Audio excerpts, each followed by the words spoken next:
Hello and welcome to AutoToday. My name is Dhruv and with me is the Renault Kiger. And Renault promises a whole lot of space in the car, a good amount of features, a turbocharged petrol engine and all that at a very aggressive price. It is considerably cheaper than the rest of the cars in the segment by a fair few lakhs. And that brings me to the question, have we been paying too much for compact SUVs up until now? Or if you buy the Kiger, do you have to compromise on certain aspects? Well, we're going to tell you everything about that. We're going to answer those questions. But before we get to that, as always, do remember to hit the subscribe button and don't forget to click on that bell icon so that you get notified every time we go live with a video on AutoToday.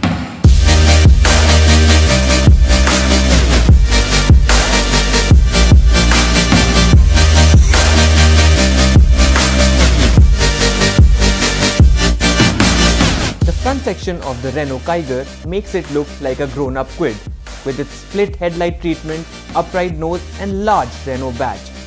That's where the similarities end, however.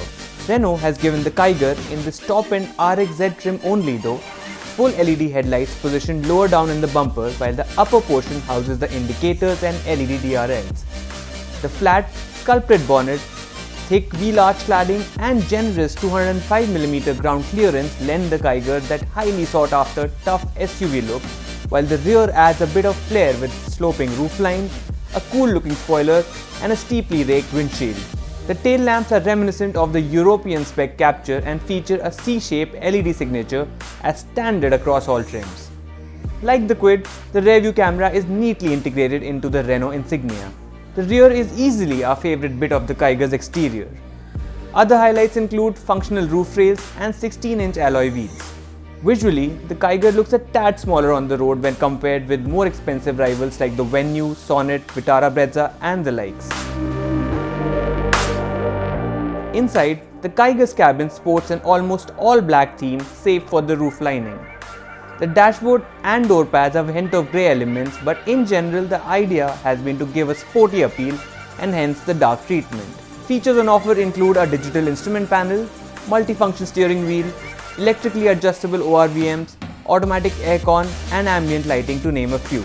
In terms of safety, there are 4 airbags available in the higher trims, while ABS, rear parking sensors and dual front airbags are standard across all trims.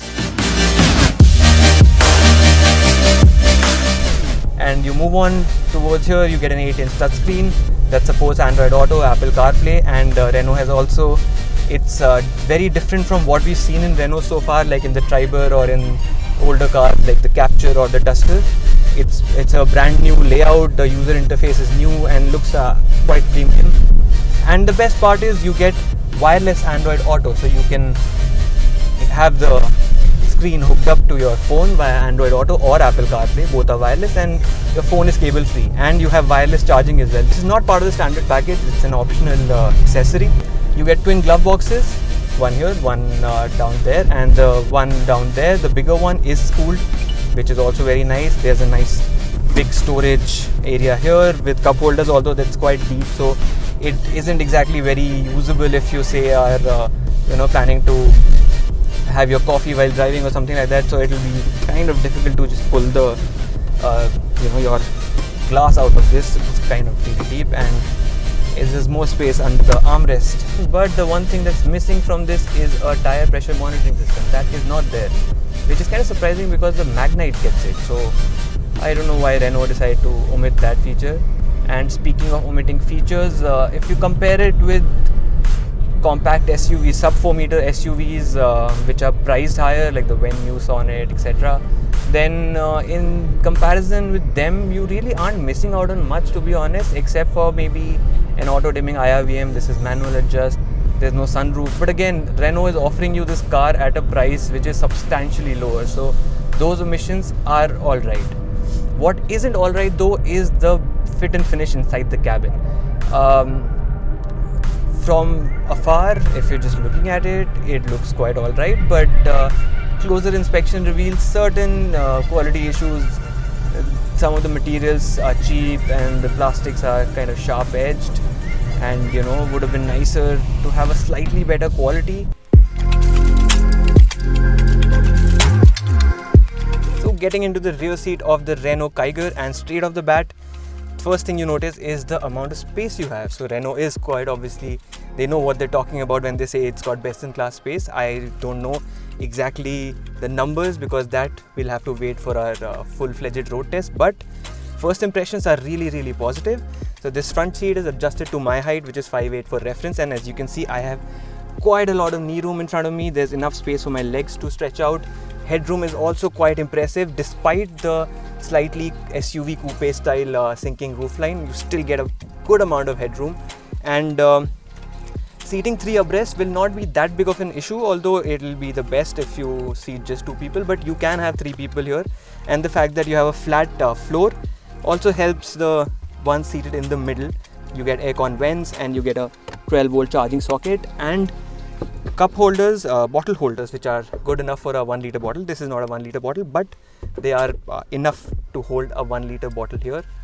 And you have an armrest with 2 cup holders and this slot maybe to store your phone or anything else that you want.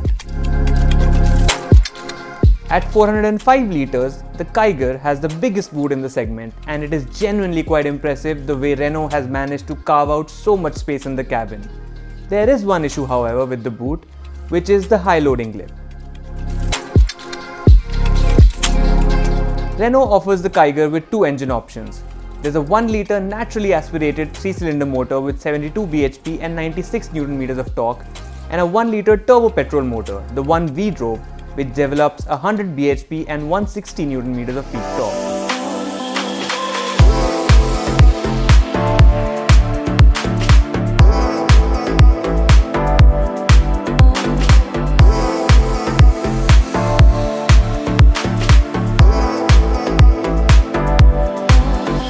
This one, the variant I'm driving right now, comes mated to a 5-speed manual gearbox. There's also the option of a CVT, but we're driving the 5-speed manual, and so the good thing is it's really quick off the line. It genuinely feels very quick. We haven't been able to hook our V-box up to it to give you an exact figure, but it's probably right up there with the segment benchmarks, and it could even beat the benchmark, but we'll find out once we get it for a full-fledged road test later on. But for now, again, it's quick off the line. It's very sprightly. The car is also light, which helps its case, and in a straight line everything is nice. At higher speeds the stability is good, and you can drive along on highways with confidence at triple digit speeds easily, no worries there. When it comes to ride quality, although, at lower speeds is when things are not so rosy. If the surface is imperfect, or if there are like severe undulations, or the road surface is really bad, then the car seems a little unsettled, and you do get it gets slightly bouncy, but it's not a deal breaker, because as speeds develop, as speeds rise, the ride quality improves substantially, and like I said, at higher speeds it is quite good, so no issues there. The slightly firm suspension setup does help with good body control while cornering, but the steering will let you down. It doesn't turn in sharply enough, and in general the Kiger isn't exactly the sort of car you'd want to drive in a spirited manner. But let's be realistic here. Most buyers look for a comfortable ride, a light steering and decent performance from the engine, and the Kiger is quite alright at all of that.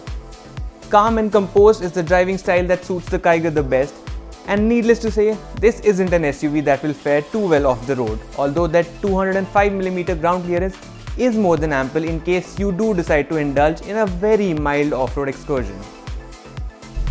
And as a driver, you get access to 3 driving modes. If you rotate the dial here to the right, you get Sport mode, which sharpens throttle responses and adds weight to the steering for its sporty nature.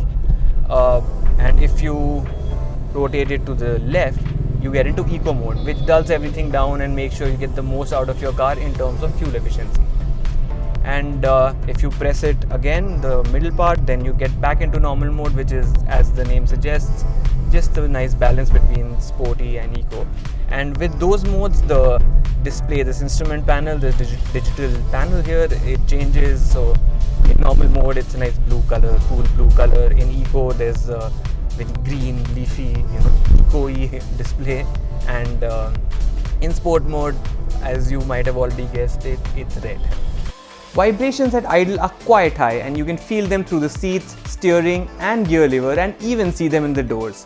However, things improve once you set off, although wind and road noise at higher speeds could have been better contained. So coming back to the original question, have we been paying too much for compact SUVs so far, or do you have to compromise in certain aspects if you buy the Kiger? Most of it is very positive. You get a lot of space, you get pretty much all the essential features that you would need from a car in this segment. The performance is also very strong with the turbo petrol engine. The best part is both engine options, the 1 litre naturally aspirated and the 1 litre turbo, are available with manual and automatic options.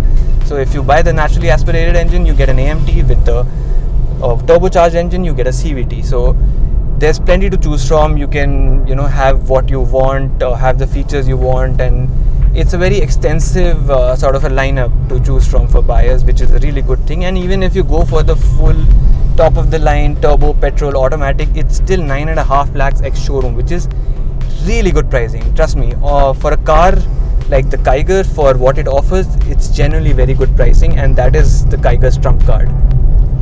Compromises, I don't think so. I mean, visually it does. If you make it stand next to something like a Sonet or a Venue or even Nexon and all those other cars, it does look slightly smaller than those, and some might even mistake it for a quid because of the styling, the way the front end has been styled. But if you see it in the flesh, it's not the case. You won't mistake it for a quid if you see it in the flesh in front of your own eyes.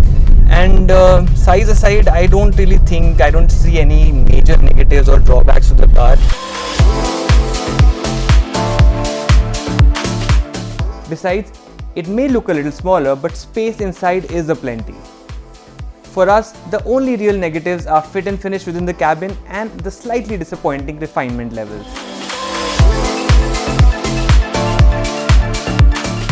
Again, for the price, for 9.5 lakhs and for a 5.5 lakh starting price, it's a really good package. This is genuinely one that should attract buyers to the Renault brand for a compact SUV, and Renault has proven once again that they have been able to understand the market very well. They have been able to give customers, Indian customers specifically, meet their demands in terms of the space, features, looks and all those things, and things are very promising indeed.